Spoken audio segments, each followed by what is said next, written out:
Hello friends, this is Amit Kumar and I welcome you all to MDC online classes. Friends, जैसा कि आप सब जानते हैं, अब तक की सारी वीडियोस में हमने टेंस से रिलेटेड टॉपिक को कवर किया है। फ्रेंड्स, आज के हम इस वीडियो से एक नया टॉपिक स्टार्ट करने जा रहे हैं, मॉडल्स। आज के हम इस वीडियो के माध्यम से आपको कैन और कुड का यूज़ बताने जा रहे हैं। सो फ्रेंड्स, चलिए स्टार्ट करते हैं। फ्रेंड्स, हमारे इंग्लिश ग्रामर में कुल 11 मॉडल्स होते हैं, जिनमें 8 मेन मॉडल और 3 सेमी मॉडल होते हैं। Can, could, may, might, must, should, would, ought to, dare, need and use to. ये लास्ट के 3 dare, need and use to semi modal होते हैं। सो फ्रेंड्स, चलिए स्टार्ट करते हैं। हमारा पहला use of can. Friends, use of can. Can का यूज वर्तमान समय में कैपेसिटी बताने के लिए किया जाता है। पूरे मॉडल्स में एक सिंपल स्ट्रक्चर जो हम फॉलो करते हैं, subject plus modal plus verb का first form plus object plus other word. सभी मॉडल्स के साथ ये सिंपल स्ट्रक्चर फॉलो किया जाता है।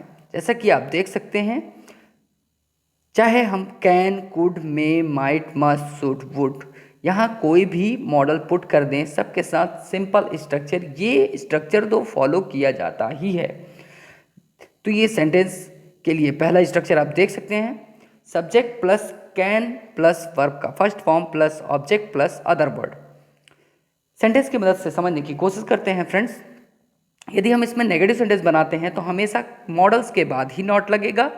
Model as a helping verb हम इस्तेमाल करते हैं। तो फ्रेंड्स, देखते हैं सेंटेंस। तुम यह काम अकेले कर सकते हो। You can do this work alone. तुम यह काम अकेले नहीं कर सकते हो। जैसा कि मैंने बताया, नेगेटिव सेंटेंस जब भी हम बनाएंगे तो हमेशा हेल्पिंग वर्ब के बाद ही नॉट लगाते हैं। तो हम यहाँ modal as a helping verb इस्तेमाल करते हैं। तो कैन के बाद हम नॉट यूज़ कर रहे हैं। You can not do this work alone. क्या तुम यह काम अकेले कर सकते हो। जैसा कि आपको मालूम है, इंटेरोगेटिव सेंटेंस में जब भी हम क्या से वाक्य स्टार्ट करते हैं तो उसमें हम हेल्पिंग वर्ब से स्टार्ट करते हैं। तो हेल्पिंग वर्ब हमारा जो कैन है, जिसे हम मॉडल कहते हैं, एज अ हेल्पिंग वर्ब हम इस्तेमाल कर रहे हैं, तो उसे हम वाक्य के स्टार्टिंग में रख दें। तो can you do this work alone. Interronegative में, क्या तुम यह काम अकेले नहीं कर सकते हो। Can you not do this work alone. Friends, और भी दूसरे सेंटेंस बनाने की कोशिश करते हैं। फ्रेंड्स, आप चाहें तो अपने नोटबुक में स्वयं से सेंटेंस बनाने की कोशिश कर सकते हैं। मैंने यहाँ एक सेंटेंस लिखा हुआ है, बाकी के सेंटेंस मैं आपके सामने बोलकर बताऊंगा। तो फ्रेंड्स, देख सकते हैं, मैं उसे हंसा सकता हूँ। I can make him laugh. इसका नेगेटिव सेंटेंस आप अपने से स्वयं बनाएं। आई can not make him laugh. जैसा कि पता है आपको, हमेशा मॉडल्स के बाद नॉट लगाना है हमें। I can not make him laugh. Interrogative में आप देखेंगे, can I make him laugh, फिर can I not make him laugh. मैं उसे हरा सकता हूँ। I can defeat him. Negative sentence, I can not defeat him. Interrogative में, can I defeat him. Interronegative, can I not defeat him. मैं इस कार्य को आधे घंटे में पूरा कर सकता हूँ। I can do this work with in half an hour. I cannot do this work within half an hour. Can I do this work within half an hour? Can I not do this work within half an hour? क्या तुम इस लकड़ी को तोड़ सकते हो। Can you break this wood? क्या तुम इस विषय में 100 में से 100 पा सकते हो। Can you score 100 out of 100 in this subject?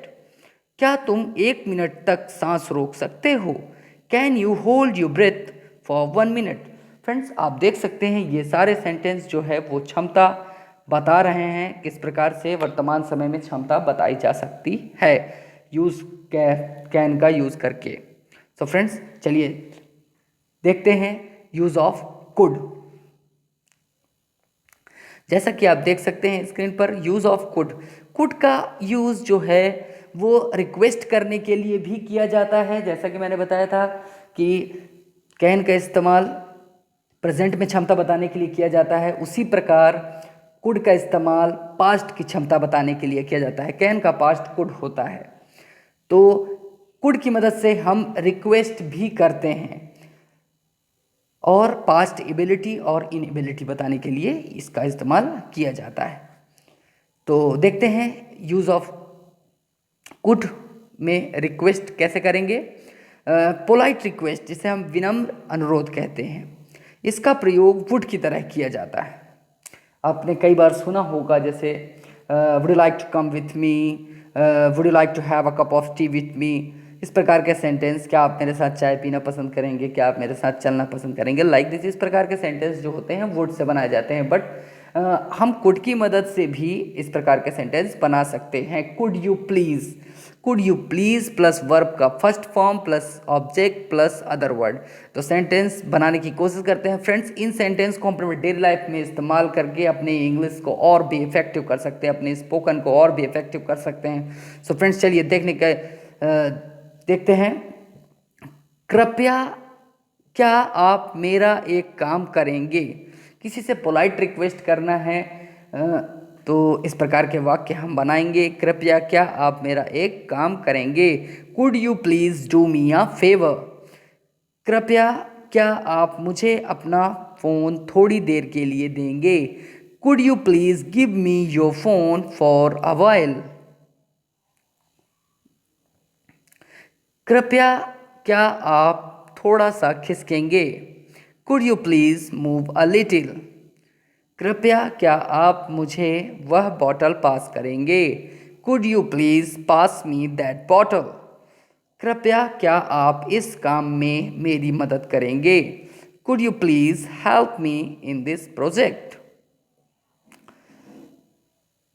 Friends, देखते हैं अब कुड का नॉर्मल यूज़, जो मैंने आपको बताया था शुरू में कि जो मॉडल में जो एक सिंपल स्ट्रक्चर जो फॉलो किया जाता है, subject plus modal plus verb का first form plus object plus other word, तो उसी प्रकार हम देखने की कोशिश करते हैं। अब जानते हैं कि यूज़ ऑफ कुड। देख सकते हैं आप इस लाइन को थोड़ा सा अच्छे से पढ़ें। कुड का यूज़ जो होता है ऐसे हिंदी वाक्य जो सका और पाया पर समाप्त होते हैं, जैसा कि आप जानते हैं। इस लाइन को पढ़ें और समझने की कोशिश करें। इस तरह के वाक्यों के अंत में सका या पाया आता है जब आपको कोई काम करने की इच्छा रही हो और वह काम करने में आप सफल रहे हों या किसी कारणवश आप ना कर पाए हों।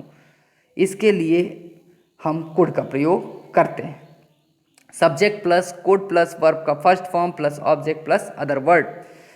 जो काम आप कर पाए हों या ना कर पाए हों उसको बताने के लिए, पास्ट की क्षमता बताने के लिए, पास्ट की एबिलिटी या इनएबिलिटी बताने के लिए कुड का यूज़ किया जाता है। आप वाक्य की मदद से समझने की कोशिश करें। मैं केवल आपकी ही वजह से यह काम कर पाया। I could do this work only because of you. Next sentence देखें फ्रेंड्स। मैं वहाँ समय पर नहीं पहुँच पाया। इनएबिलिटी बता रहे हैं, आप देख सकते हैं। I could not reach there on time. मैं उससे मिलने नहीं जा पाया। I could not go to meet him. मेरे पास समय नहीं था इसलिए मैं होमवर्क नहीं कर पाया। I did not have time so that's why I could not complete my homework.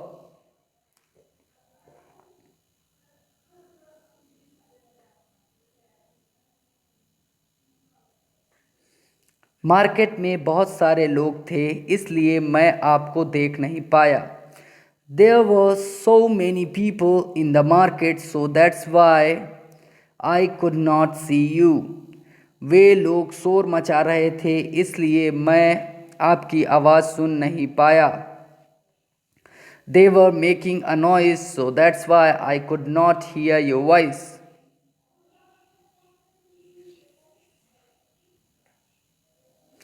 मेरे मोबाइल में बैलेंस नहीं था इसलिए मैं आपको फ़ोन नहीं कर पाया। There was no balance in my mobile so that's why I could not phone you. मैं रात को देरी से सोया था इसलिए मैं सुबह जल्दी नहीं उठ पाया।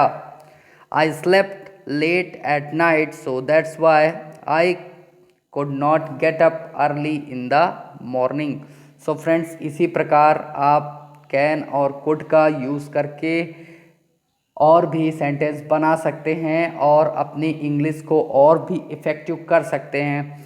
फ्रेंड्स, हमारी ऑनलाइन क्लासेस स्टार्ट हो चुकी हैं। जैसे कि आप जानते हैं कि अभी ऑफलाइन क्लासेस स्टार्ट होने की कोई भी आसार नहीं नज़र आ रहे हैं, तो ऐसी स्थिति को देखते हुए हमने पर्सनल ऑनलाइन क्लासेस स्टार्ट कर दी हैं। यदि आपको इससे रिलेटेड कोई भी जानकारी चाहिए तो आप हमें इस नंबर पर कांटेक्ट कर सकते हैं। फ्रेंड्स, यदि आपको ये वीडियो पसंद आई हो तो please subscribe, like and share करना ना भूलें। मिलते हैं नेक्स्ट वीडियो में। Till then bye bye, have a good time.